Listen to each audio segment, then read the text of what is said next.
good.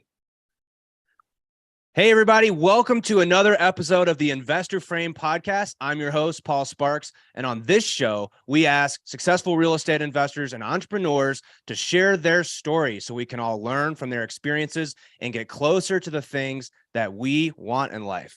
Today, I'm here with Jesus Toledo. Jesus has started and launched 4 successful startups. He's exited 2 of them. He's an active real estate investor. Now he runs a company a lot of us have probably heard of, 80/20 REI. They are dedicated to helping professional real estate investors achieve their goals by being intentional with their data and marketing strategies. I love that. These guys are all about taking what they're already doing, not adding more, but being better with what you already have, being more intentional with the data that they have. It fits so well with the topics that we discuss on this show. Welcome in, Jesus. It's great to have you. Thank you, man. It's a pleasure to be here and have this conversation with you, man. Looking forward to it. Love it. Well, we ask all of our guests to start off each show with a 6-word update. So what is your 6-word update today? So it's something that I learned recently and we're very focused on is 10x is easier than 2x. And why is my 6-word update? It's because we are putting a plan together to be able to 10x within a 3 to 4 year time period. And I think I never done that before. And we were on a talk with Dr. Benjamin Hardy at CG Mastermind. And he was talking about that concept and that resonated with me like tremendously. And I have been able to transmit that to our team. And I will really focus on that. Interesting. I'm a big fan of Ben Hardy, and like all his books. Gap in the Gains, the one I'm just reading recently. But tell us more about like why it's easier to 10x versus 2x. Is it a mindset thing? Is it a tactical thing? What is it? So I'm not going to do as good a job as he's doing in his book. His next book, he's about to launch or he's already launched. It's called that. 10x is easier than 2x.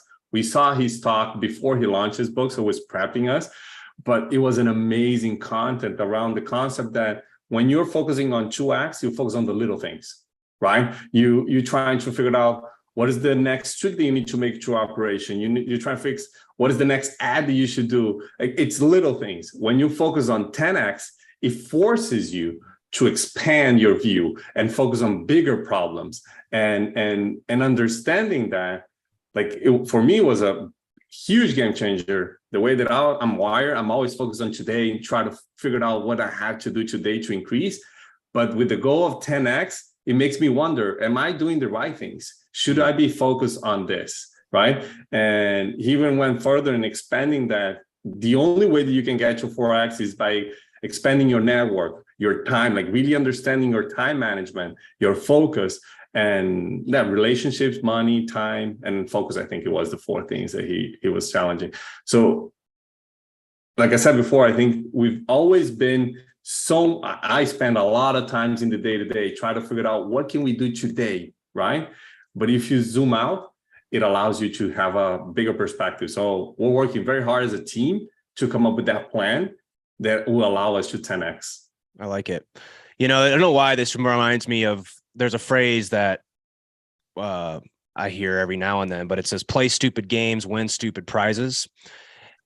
And I don't know why that makes me think of this, but it's like, if you're playing a game, if you're playing the 2x game, well, you're probably focusing on the little things. I'm not saying that's a bad game to play, but it's sort of like, yeah, what you focus on grows. For the last however many years, 3 years, I guess I've been in real estate. I was always focused on like wholesale deals. I was doing smaller deals. We just closed on an 18-unit townhouse project. It was an $8 million deal. And that's a classic 10x thing, right? We were focusing on $20,000 deals. Now we're focusing on $2 million deals. It's a good 10x though. Yeah, that's bigger than a 10x. It's 100x. That's right. And what's the difference? Well, it's a mindset. It's because like if you spend all your time going after those types of deals, what do you expect? That's what you're going to get, right? If you go after the bigger deals, that's what you're probably going to get as well. So, I just think that I've found that example in my life lately as well. Is it's actually a lot easier to just focus on the 10x, getting to the, I like to say move the decimal. It's another thing I just keep saying lately. It's just like, just move the decimal over, right? A $10,000 deal versus a $100,000 deal. It's not really that much difference in the amount of work that it takes to get that. It's the mindset of what you're actually focused on. And the ability also to present it to your team, right? So this is something that I learned from one of my coaches, Dan Martell.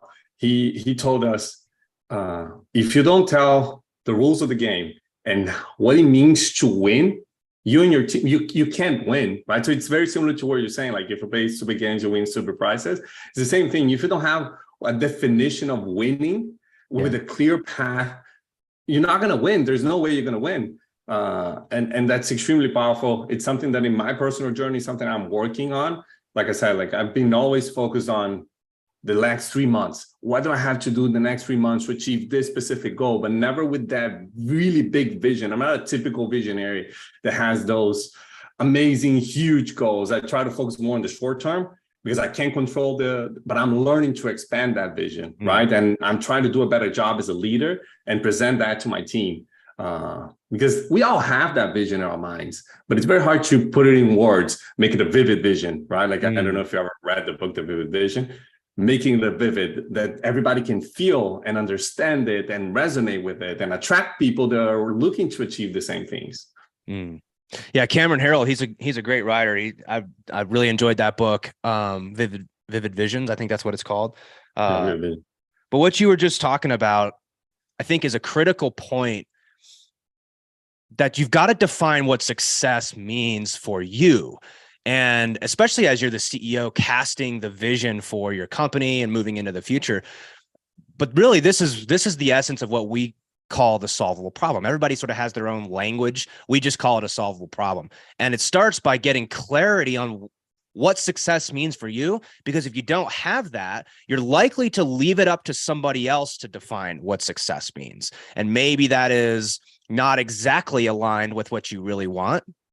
So I'm curious, how do you define, there's probably two different things here. Hopefully they're aligned, but personal success versus like business success. How do you reconcile with those two things? And what does that look like for you? Well, I'm still learning, man, to be quite honest. It's a part of my journey now, is developing those two visions for myself or for my business and being able to merge them together, right? Like on a personal level, I want to be surrounded by people that I get inspiration from, right? Like that's what I want, either from mentors and from people that I work with. It doesn't matter if you're looking up or if you're looking down or sideways. I want to be always surrounded by people that I get inspiration. And to me, that means that I'm able to be involved in a handful of businesses where I have a significant equity, that I can get as much involved as I want or as little involved as needed, right? So I don't have a specific role in the business.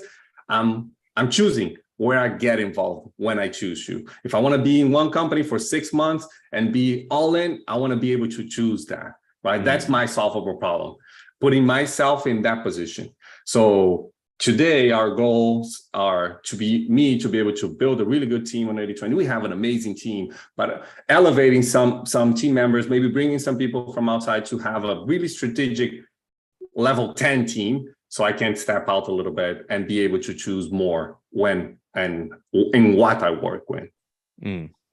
Yeah, it's funny because you and I have the same solvable problem. I don't know if here's how I articulate mine, and you tell me if you like resonate with this. So I describe the way I want to play business the same way I play pickup basketball. What I mean by that is I don't have practice. I don't have to be anywhere at any point in time. I go play pickup basketball because I want to play. There's some days when I like to play, some days when I don't want to play. And of course, when I'm playing in the game, I'm there to win. Like I'm playing hard. You're getting my best effort. But when I step off the field or the court, right, and I leave the gym, I'm not really thinking about whether I lost that game. It's like, I'm going to do the next thing. I'm going to be with my family. I'm going to, have dinner with a friend or something like this. And I'm not like obligated by anything. And I get to play business and engage in whatever games that I like, because I've sort of designed my life that way. Sounds very similar to what you're saying, which is you like to have all these. Say that again. I like that analogy. And, it's just like, I think that's the solvable problem for a lot of us entrepreneurs. Is we want to get to the point where we're owners and we get to opt in to whatever it is, as opposed to saying, I want to opt out. You collect all these obligations inside of a business that you build, right? I'm sure you know this as you've exited multiple companies and you're building this business now. It's like, well, the key is relationships. And that's where the personal meets the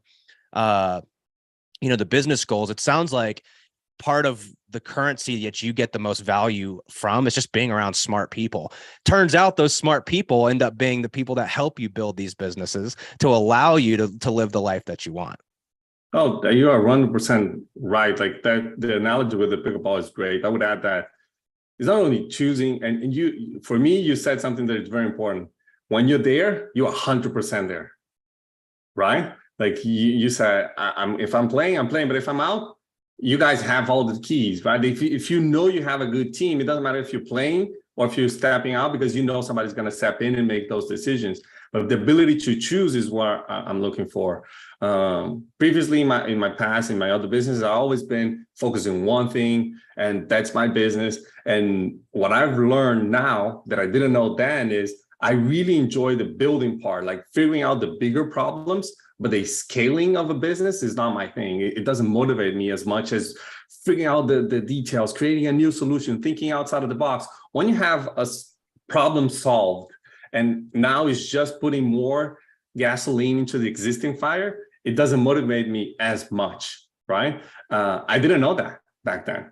And I did exit a couple businesses, but it wasn't huge businesses. Like people think, oh, you exit a business, you think trillions of dollars. It's not like that. We did okay. But because I sabotaged myself, I didn't know that I didn't enjoy the part of scaling the business. So I started feeling that I was bored about the businesses, right? And then I convinced myself that I wanted to step out of the business. If I learned that previously, I would probably put a CEO in place, continue part of that business.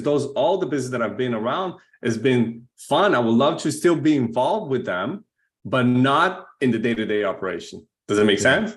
100%. Yeah. Well, so you've been building 80/20 REI, and I'm curious what the solvable problem is for that business and how it relates to the customers that you serve, right? Because the product, I'll let you explain, but I love how you guys I love the messaging, being very intentional about your data. I'm an engineer, right? So the 80/20 immediately is like, these guys get it. But like, what is the problem that company is trying to solve for real estate investors? The easiest way to describe this, we want professional real estate investors to get more deals without spending more. Right? And that means a lot of things, to be honest. If you're doing outbound marketing, having great data will help you get more deals. But you also have to focus on the strategy and the tactics. We call strategy and tactics. The strategy is the frequency. How often do you mail? How often do you call? How often do you text? And also the tactic is the little details. What message? What postcard? What wording? Like what image do you put in the postcard? All those little things matter. Right? We have a really good solution around data. We've been testing a proving strategy that helps significantly improve your return on investment. Like regardless of where you're getting your data from, if you get it from us, great. But just the strategy that we give our clients, it's worth gold. And then the part that we're trying to solve now is the tactics in order to make it easier for our clients to use. Because, there's your investor, right? We're busy. We're closing deals. Something comes up. We have team hiring. There's so many moving pieces. And having the time to really focus and master the marketing, the outbound marketing specifically, is very difficult, right? For TV, you have a vendor. You don't try to figure out TV. For PPC, well, some investors try to figure it out themselves. Others just hire an agency and they try to figure it out. On outbound, us as investors, we try to figure out everything. Hire the cold callers, build the script, train, do everything. And it's not easy. There's a lot of little things that needs to go right in order to work at a high level, right? You can get a cold call campaign working with a couple of VAs and you training them and you're doing it. But if you want to really make it work and maximize your return on investment, there's a lot of work that needs to be done. So our reliable part on that is we know our data works. We're constantly evolving and working on it. But for us, having great data is only 30% of the equation, right? If you want to get more deals from outbound marketing, the strategies and the tactics is where you should live, right? You should definitely outsource your data and then figure out a way to build a strategy or tactics, or partner with somebody that can help you with that. Our goal now is building all those solutions to make it super easy. So we're building a really good relationship with a call center, right? So they can execute the plan that we give them. So that we take the data, we give the plan, and they execute on it, right? We're building a whole infrastructure around direct mail. We're not going to be a mail house, but we want to build the sequencing, the timing, a tool that one click and your direct mail campaign is said and done with great data, great strategy, and tactics all together. So that's where we're trying to solve the next year, 2 years, is really understand how do we make it easier for the investors to have a high-level outbound marketing strategy. It's not just data, right? Data is great, but you have to have all those little things together. Yeah. There's 2 points that you made I thought were really, really insightful that I want to kind of touch on. The first is that I think a lot of newer investors, I made this mistake. And I know a lot of people who have made this mistake. I'm sure that as you kind of mature, maybe you figure this out, but maybe that's not the case. A lot of us think that the answer is more. So send more texts, hire more cold callers, right? Or more data, go to a new market, something like this. And I think that actually just speaks to like human behavior in a lot of ways. We think that just doing more deals is going to solve our problems. We think that paying for more data is going to somehow get us more leads, things like this.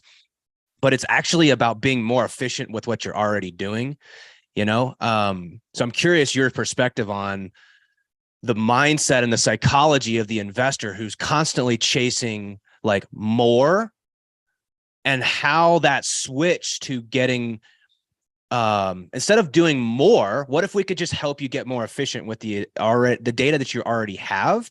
Because if we can apply the 80-20 principle, right, to a data set, well, we know that 80% of the deals come from the top 20% of the data. Yet we continue to pound away at more and more and more data, as opposed to just getting smarter about where we allocate our energy and our efforts and our, marketing and whatever. So what's your thoughts on that? Oh, I mean, obviously we're huge fans of the 80-20 principle, right? Hence the name 80-20 REI. I think Tim Ferriss was the time that really resonated with me when I read the 4-Hour Work Week. That really resonated the 80-20 principle. And since then, it's always been like a part of my life and everything. Like, I don't go out and buy one birthday gift card. I go out and buy 10.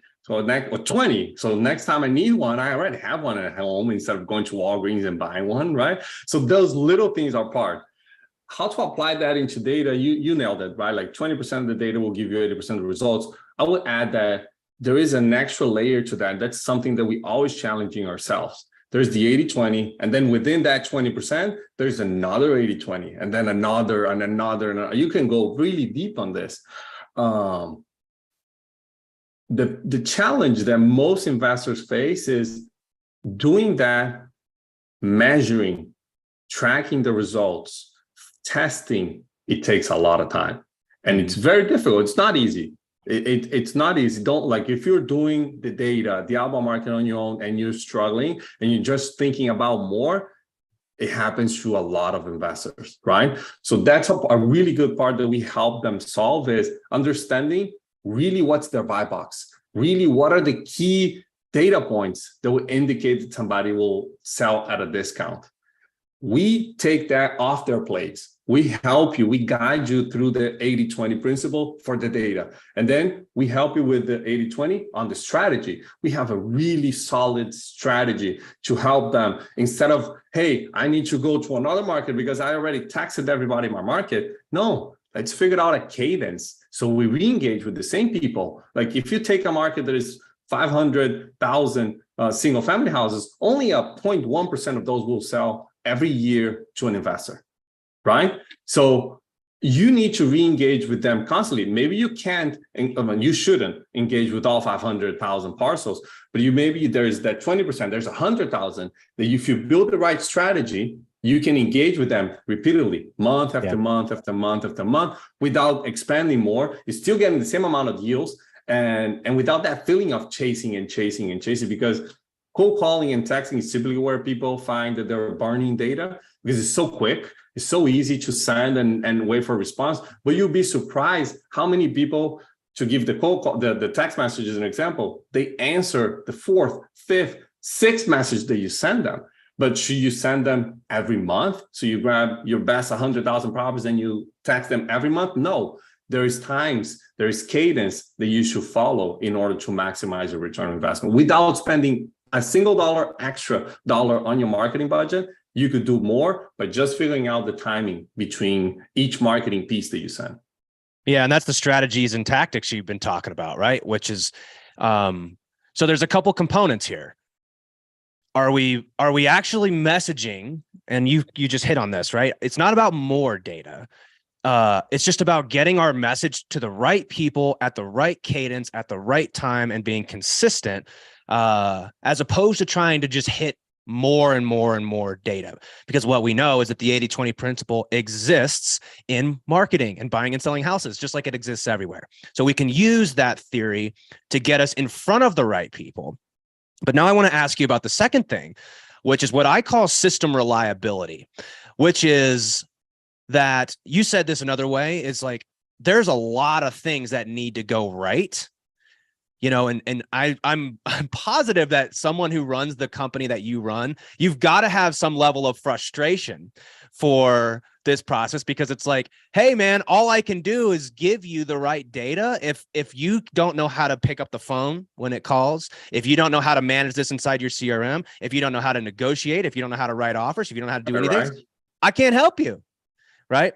And so there's all these things that need to go right even before the freaking phone rings. Right. And so the more things that need to go right, the less likely it all is to go right. Right. The more things that have to add up, the phone has to get picked up on the first call. Otherwise, you're going to have to call them back probably 5 to 10 times just to get them on the phone. So you're adding all of these different things, and new investors, they say, well, I'm going to save some money and I'm going to hire out all these people and I'm going to do it all myself, as if somehow that's going to save them money. Right. I made this mistake, try to do everything myself. What I've realized as I sort of gone on is like, well, you can do it that way. It's not like you're saying that that's not a valid way to build a business. You can do all this stuff, pull information from the county, stack lists, you could do all that yourself, or you could hire one company that's already got all those systems dialed in. And you're now all of a sudden the reliability jumps up significantly higher, because now you're not worried about, I made a mistake. Jesus, you're going to laugh, man. I put the wrong phone number on a postcard for 2 months straight and burned $30,000 like that. I was like, why is no one calling? What's going on? We're trying to figure out all this stuff. Of course, the phone number was wrong. So I have nightmares about this, because I know, like, personally how much it costs to make sure everything is right. It's kind of like you're constantly, monitoring all these things. And that's what I love so much about what you guys do, is not only do you put investors in front of the right data, but you help them manage a lot of that stuff, so that there's just less things that need to go right for them. Yeah, there's so many ways that we can go on this conversation, right? Like the example that you gave about your postcard, direct mail is the easiest of the 3 marketing channels, right? I mean, easiest, I'm going to put a air quote on this because it's not easy. It's definitely not easy, and it's the most expensive. And you can mix up the address, you can mix up the phone number. There's so little things, right? And there's the easiest one. If you take in consideration, for example, SMS, and I go a lot back to SMS because we did SMS for a lot of the CG members and professional real estate investors at a really high level until December of 2022. No, 2021, I'm sorry, December 2021. So we built all those little processes. And this is one advice that I can give anybody who's doing SMS. Instead of focusing on doing more SMS output, instead of focusing how many messages your team is sending, focus on how fast they respond. If you focus and bring that response time to under 2 minutes, I guarantee you're gonna increase your lead flow. Just by focusing on the right things, because all of us are focused, oh, my texts are not doing anything. They send only 2,000 messages a day. Well, but if they're responding everything under 1 minute and they're giving you more leads, who cares how many messages they're sending? Right? It's focusing on what are the right things that move the needle. What is the 80-20? I would say on text messaging, the response time is one of the most important ones.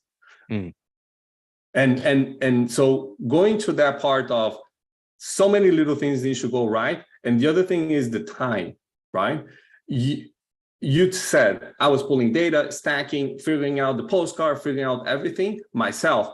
If you have all the time in the world, go and do it, right? But if you have a little bit of money, I highly recommend leveraging, not us, anybody who has done it can show you that they will give you results, and leverage that, because unless your expertise is in data processing, machine learning, predictive analytics, and building amazing processes around the outbound marketing, if that's not your unique, like golden medal talent, focus on something else. Most of the real estate investors are really good at sales, right? Or operations. Marketing is not their strength. So lay with your strengths and delegate everything else. Yeah.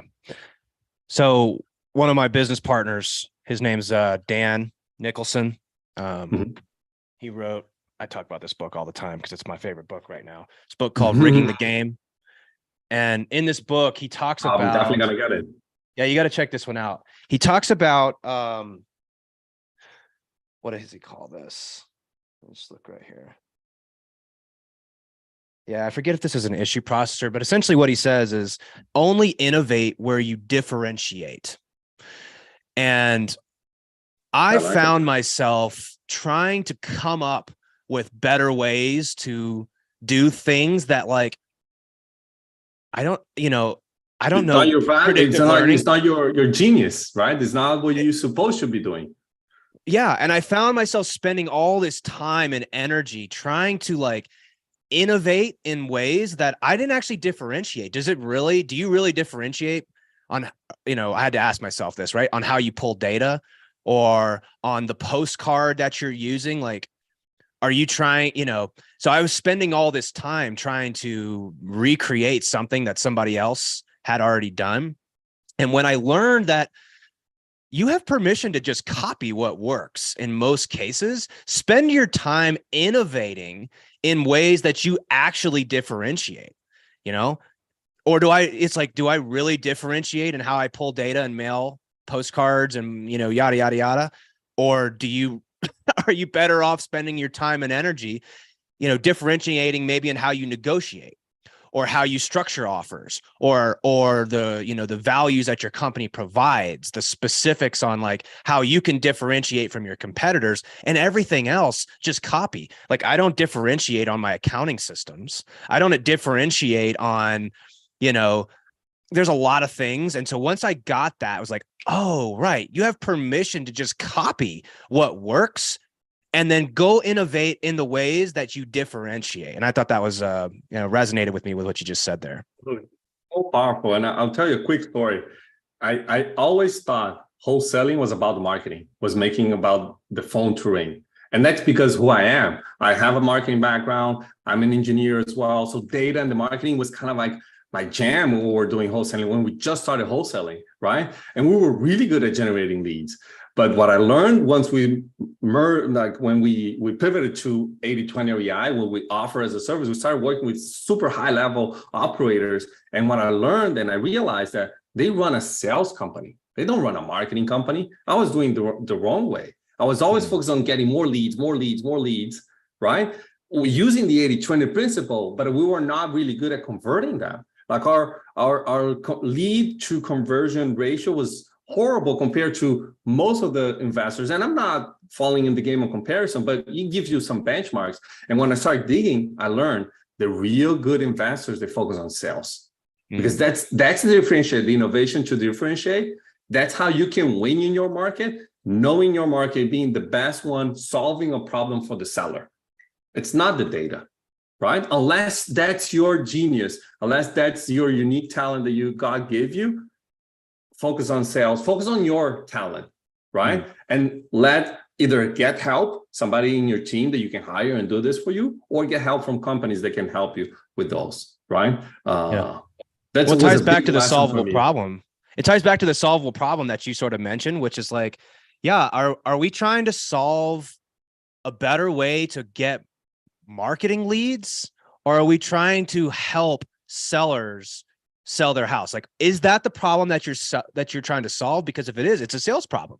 Like you said, doesn't mean that there's not data providers like yourself who are solving a marketing problem. But yeah, once you start realizing that as an investor, you're not solving a marketing problem. You know, your problem is like, how do you actually solve the seller's problem? That's what you're in the business of, solving their problems. So focus more on that, focus less on all of the other stuff, and give yourself permission to just copy what works. Yeah. And I think that, I think that was a big like realization, and actually like a huge weight off my shoulders. It was like, right.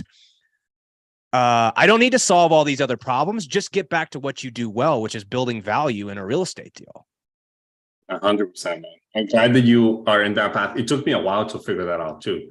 Like we spent a couple of years trying to figure it out, just the marketing side. That's why we got so good at it, right? The data and the marketing, we were obsessed with it. We were obsessed with the wrong problem for that solution. Once we created 80/20, that's the right problem to solve. Right. Does that make sense? But we were focusing 100%. on the wrong problem, the right problem with the wrong company, basically. I want to know more about your personal investing, because I know that you're an active real estate investor. And I always enjoy hearing how people articulate their own personal barbell. You know, and we were sort of talking about this before, and the concept of the barbell being, on one side, you've got reliable assets that allow you to play business like a sport, right? You know, it's going to be real tough. Your anxiety is really high if you either don't have cash in the bank, cash flowing assets, some sort of like reliability in your life.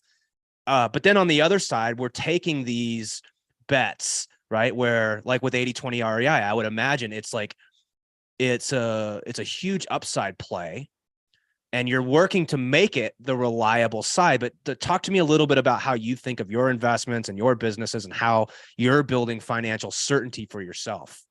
Yeah, we're investors. We don't have a huge operation. We're very strategical about that. Our goal is to build a good portfolio of properties, and especially in areas that we know are going to appreciate the most, right? It's not about building a portfolio that just cash flows. We want it to cash flow, but we also want that big upside on the potential, right? So we're very strategic on the properties that we keep in our portfolio, and that's definitely a safe strategy, right? 80/20 REI was, and still is, we're still trying, we have a ton of room to grow, and we see that, but it's also becoming one of the stable, like we already can rely on this. We're making significant investments to continue growing, but we have that predictability. What we're looking for is always, when we just recently did a big investment, this is a big one that we believe in, a big upsell as well. We invested in a CRM. We actually ended up naming 80/20 CRM. It's a Salesforce solution. So we're taking these little bets either in other ventures or looking to expand services on 80/20 REI, right? So the way that I see is, I want to be very focused on building solutions that help real estate investors get more deals. And that's our core. Right now, we're solving the marketing. We just partnered with somebody to do the CRM, right? I don't know what's next for us, but that's where we're exploring. That's where we're taking risks and finding tools that complement what we do to do it better, to give a more comprehensive solution for everybody. Yeah. What is your opinion on trying to do too many things at once, right? So like, for example, what I noticed is that I had some reliable stuff, and then I started focusing too much on everything on the upside, because that's really where I like to live. I love the 0 to 1 stuff, I love new ideas, shiny objects. I love them. But the problem is, like, when you try to do too many things, oftentimes you kind of lose track of your reliable stuff, and then everything starts to drift into the middle. And now it's all unreliable and it's all chaotic and things like this. So yeah, how do you stay focused on, as Gary Keller would call, the one thing, right? And make sure that you're not impacting your reliability by trying to grow some other part of the company. Well, so I apply the 80-20 rule to that too, right? So I have 80% of my time needs to be on the reliable things, like the things that is not a distraction. I know it's working and I focus that time. I only allow myself to spend 20% either researching new things, exploring new opportunities. That's my maximum amount of time that I can spend on that. There's an assessment called the Working Genius. Patrick Lencioni created. I don't know, you probably read some of his books. Highly recommend you take it. I think you are an innovator, maybe similar to me, that you like new ideas and brainstorming ideas. And I used to feel guilty about those ideas. Now I embrace them, right? So you tell me, let's be in a room, brainstorm ideas, find a new solution to something. That's heaven to me, right? That's where I want to be. That's why I want to be surrounded by people that I get inspiration from, because I want to be in the situation where I can help with the ideation part, the 0 to 1 of any idea. That's the part that I love. Then from there, I don't care. And the way that I've done that is surround myself with great team and great partners, right? So wholesale operation, the real estate, I don't do anything. My partner runs 100% of that business. I run 80-20, and we just partnered with somebody who will run 100% of 80-20 CRM. I have strategic calls, again, not going over my 20% of the time, that I can invest in those relationships. So my partner and I, we have a weekly call. We go in, we help each other solve the big problems of both companies, right? But it's very strategical, very high level. We don't participate in each other's level 10s. We just get involved at a high level. The same with 80-20 CRM. Chris is an amazing engineer. He's running the business. I'm just adding a little bit of value, right? On top of obviously some investment as well, to catapult the growth or fast track some of the little things that we learned throughout that process. So I don't know if I answered that question the best way, but I think it's finding the 80-20 and everything that we do, and never lose focus on what's your gold medal talent, right? Understanding that and staying true to that. And it's very easy to get distracted, especially if you see all these opportunities. But if you know what you're good at, and you know what are the things that moves you, it's not only the things that you're good at, but also the things that motivates you. Put yourself in that position. That's why I like and I recommended the Working Genius, because that assessment for me was an aha moment. What I realized, I always thought that I had to be a good CEO and motivate people, and that's not in my core. I'm more of an idea guy, having discernment. So he talks about having ideation, discernment, galvanizing. I live in the ideation and discernment process. That's where I love to be. And it made all the sense to me. So I'm trying to put myself in that position where I can use my genius. If I can use my genius 80% of the time, I'm done. I don't care. Money is just going to be a consequence. I'm going to have to pick that up. Patrick Lencioni, I've read a couple of his books, like what was it, 5 Advantages or 5 Dysfunctions? 5 Dysfunctions of a Team. He has a bunch of really good books. Yeah. And I've heard of that. He came up with this assessment probably 2 years ago. It's really good assessment. Really good. And just the importance of, again, I just kind of call it the solvable problem, but really getting clear on clarity is not necessarily just where are you going? Yeah, that's really important. You kind of need to know where you're going. Otherwise, you're probably just going to default to more and more and more, right? but also you have to know yourself. What is it? Sun Tzu says that, right? Know thyself and you can fight 1,000 battles without peril. If you know what your strengths are and you're making decisions not out of like, one of the things that I struggle with is comparison. I struggle because I'm not a great operator. I'm not a great CEO in a lot of regards. But I see all these people who are, and I get a little bit like, I want to be good at that because they're good at that. But I think the key to success is first of all, recognizing your biases, that you are subject to these things, whether you like it or not. They're always going to be there. And then having a roadmap to say, well, this is what I'm good at, and really knowing your own strengths and knowing how to put yourself in positions to win.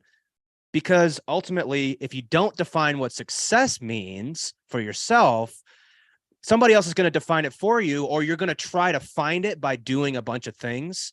And that sort of just defines the first few years of my real estate investing journey. Was like, once you got clear on what I was actually really good at, started playing towards my strengths. I'm going to have to check out this Working Genius, because it sounds like you figured that out. Again, it's a testament to how you've grown 4 businesses, exited multiple, successful real estate investor, building this new 80/20 business, expanding into 80/20 CRM.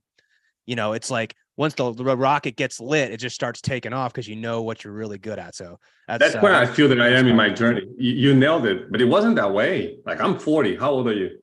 30, about to be 33.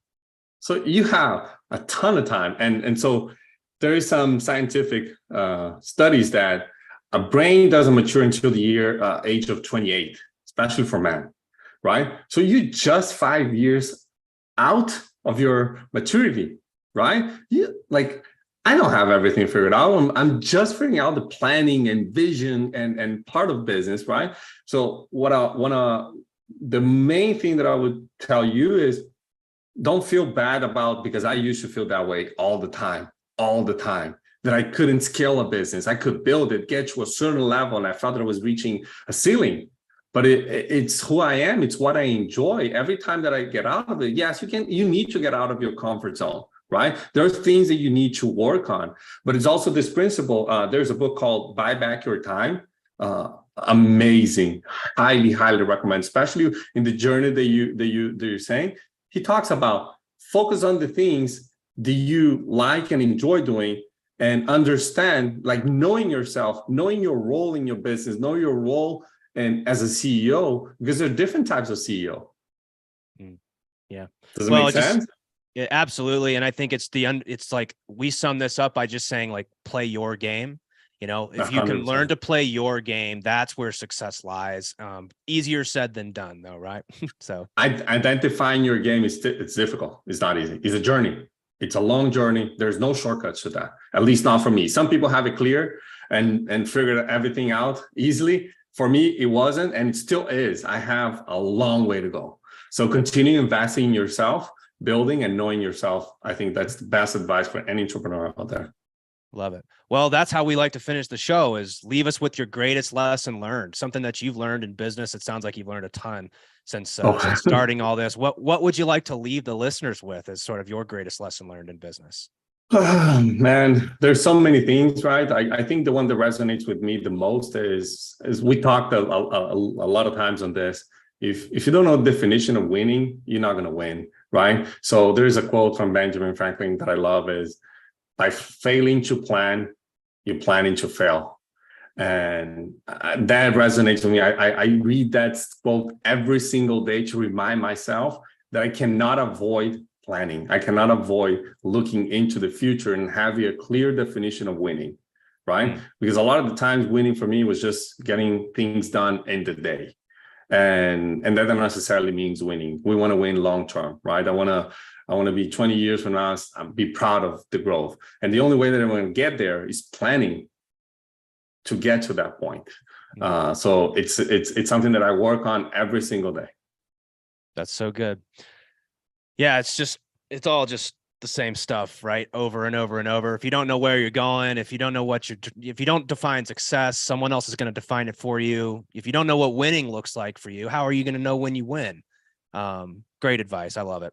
There's one last little thing is sometimes Gary Harper told me this. People need to listen things 7 times before they actually internalize. I think I'm on the higher end of that spectrum. I need to hear it 20 times before I can actually internalize it, right? And sometimes it's not how many times you listen, is the timing that you listen to it. When you hear that message that resonates with you, maybe you are not ready for that message at that moment, right? And now is the time for me. That's my time. Read books about planning multiple times in my life, but this is the first time they really start resonating, and I'm taking actions towards that. So yeah, the content repeats itself, but it's valuable at the right time. For sure. Well, Jesus, how can people get a hold of you if they want to learn more about 80/20 REI and some of the solutions that you provide? I mean, again, if they're listening to this show, if they're, following along with the stuff I talk about, it's all about getting closer to what you want without chasing more and more and more. You guys have a data product that pretty much fills that to the T. So if they want to get in touch with you and they want to learn more about, how to work with you, what you guys offer, how can they do that? Yeah, best way to reach out to us regarding 80/20 REI is go to 80/20rei.com. Book a call with us. Either me or my team will have a strategy call with you, see if it might be a fit. If you want to connect more on a personal level, I'm on all social media. You're probably going to have in the show notes, Facebook, Instagram. I'm not super active. I don't share a lot, but we're all there, right? That's probably the 2 best ways you get a hold of us.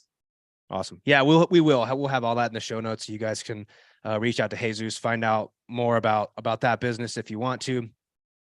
It was a pleasure having you on here, man. I thought this was a great conversation. I love the products that sort of like exude the principles and the core values that we talk about on this show. That's why I'm such a big fan of 80/20 REI, because I like the way you guys think. It's about doing more deals with the same amount of data, right? Being more efficient with your approach, being intentional, as you guys like to say. So thank you for joining me today. It was, like I said, it was a pleasure to have you. Thank you, man. Thank you. This was a very great conversation. I really enjoyed it, and you're gonna crush it. Your podcast is gonna grow. I can see that you're very natural at it, and you're doing great conversations, man. So thank you. Appreciate that.